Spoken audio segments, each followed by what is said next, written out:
Year one in business was tough as hell, man. Let me tell you, I'm going to walk you through the 10 things that I totally screwed up on year one. Hey,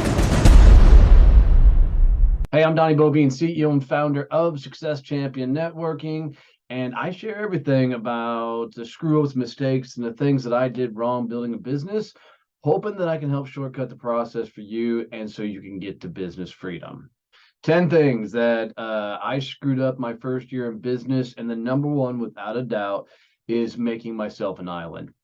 Dude, as I was building my business, I didn't want people to know how bad business actually was. I was screwing up a lot of things and I wasn't reaching out for help because I thought, dude, if I reached out for help, people will know how bad it is and everything's going to go south really quick. I made myself an island.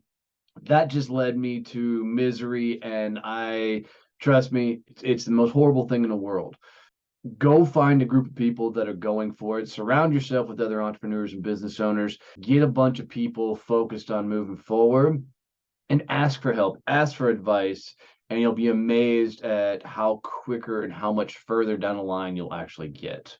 The second thing I did is I didn't get a bookkeeper. Didn't think business finance was going to be that hard and actually doing the numbers, but holy hell, there's a lot to learn. You don't get taught this stuff in school. You don't even get taught personal finance, let alone business finance in schools. My numbers and tracking and putting things in categories and doing all the things was just an absolute nightmare. And the minute I got a bookkeeper into the company, she sat down, walked through all the things, and I've been blown away by the diligence and effort and all the things that having a bookkeeper has allowed me to do and allowed me to get the business organized, focused. And we've actually made a lot more money because we've got more than just one set of eyes watching the numbers. The third stupid thing that I didn't do is I didn't set any sort of budgets out the gate. I didn't have any revenue really coming in for starting off, so I didn't think there was a point of setting a budget. What I ended up doing is spending a lot of dumb money in a lot of dumb places because I didn't have any sort of feeling for I should put this much money towards marketing. I should put this much money towards sales. I should put this much money towards travel, this much money towards investing in myself and the company. I was just spending money left and right. And what that ended up doing is getting myself just a ton of these tiny automatic payments that ended up to $500-600 a month going out. I had all these dumb programs that we were doing. I was overspending on my travel and stuff. Money was everywhere because there wasn't a budget that I could understand that this is how much money is allocated for this thing. The next thing that I didn't do was I just didn't have enough virtual coffees early on. Virtual coffee is just another one-on-one with a business owner. You get to know you, understand their world. And then I networked a lot prior to launching my company.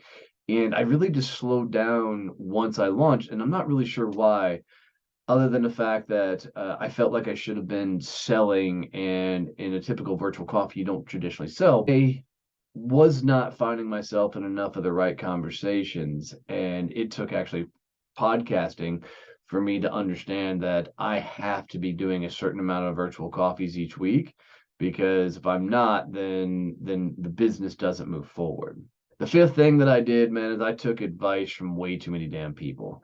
I can't tell you how many courses, how many coaches I talked to, how many stupid damn things that I fucking bought as I was building out the company because I didn't know what the hell I was doing. It was year one, so I was constantly doing a little bit of this, a little bit of that, a little bit of this, and it just created chaos.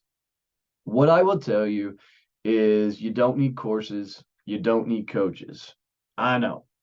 What you need is when you get to a particular problem or issue that you can't solve with YouTube, that's when you reach out for specific advice from a specific individual. You don't look for some sort of jack of all trades type of person. You get a consultant that can help you on a specific issue versus trying to do the overarching thing. And it allows you to stay a lot more laser focused. The next thing that I did is I didn't have a schedule. So I went from working 20 years corporate America to cold turkey running my own company.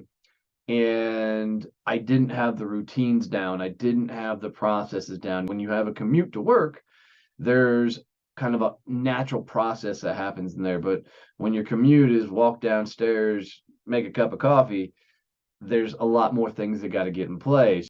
I had to figure out, how does my morning start off? When should I do my meetings? How do I do all the things that I need to do? It took a lot of work to build out a schedule that made sense and kept me in the game all the time. The seventh thing that I did was saying yes to everything. Man, I was a business whore year one. And the answer was yes, I can do it. Whatever the request is, whatever they wanted to figure out, I just said yes to it all. And man, what I tell you is, the more I said yes, the more miserable I became. There were some good things that came from it. I learned very quickly the type of people I didn't want to work with and the kind of work I did not want to do. But when you say yes to everything, God, it's an absolute mess. And just a lot of dumb things happen. Number eight is hiring the wrong people. I tried so many times to hire this umbrella person, the person that could do all the things. And man, it just hurt horribly because no person is going to be good at all the things. You are, because it's your business, right? You can do all the things.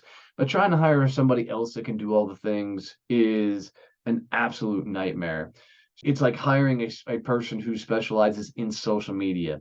And if somebody says that they specialize in social media, run like hell.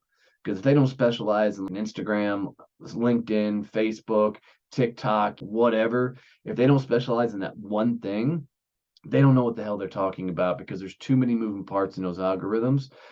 Maybe they can do two at the most, but man, it's too much for one person to try and take it all on. When you're hire for a specific issue, problem, or task, and watch what happens. Hire somebody to do email marketing. Don't ask that same person to do Facebook ads for you.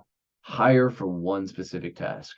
The next one was not getting on enough podcasts and stages. And what I found, I wasn't getting my personal brand out there enough into the marketplace.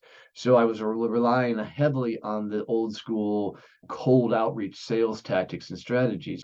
What I found is, the more I got on podcasts, the more I got on stages, the more I was able to put my brand message out there, the more people raised their hands and said they were more interested in the things that we were offering and the services we put out there.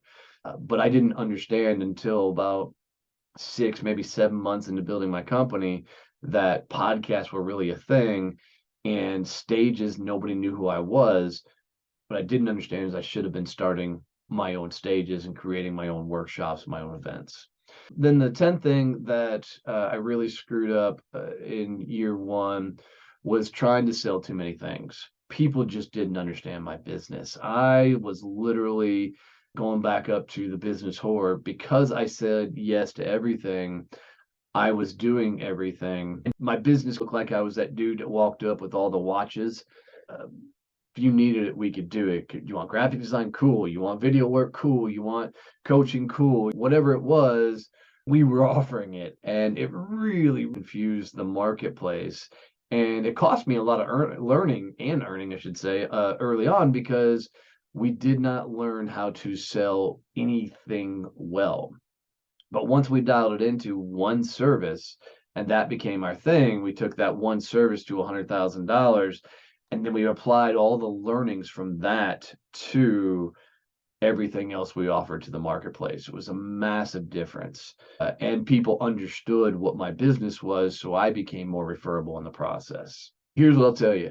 Year one is a tough year of business. There's a lot of things that we do wrong trying to figure all this out, but a lot of it should be chalked up as some sort of learning, some sort of moving forward type thing. And as long as we're learning from it, we never fail. Let me know what you think of these 10 things. They were a pretty big deal for me as I was building that first year. Comment below of any mistakes that you've made or seen. And please make sure you're subscribed to the channel. It means a lot. Appreciate you.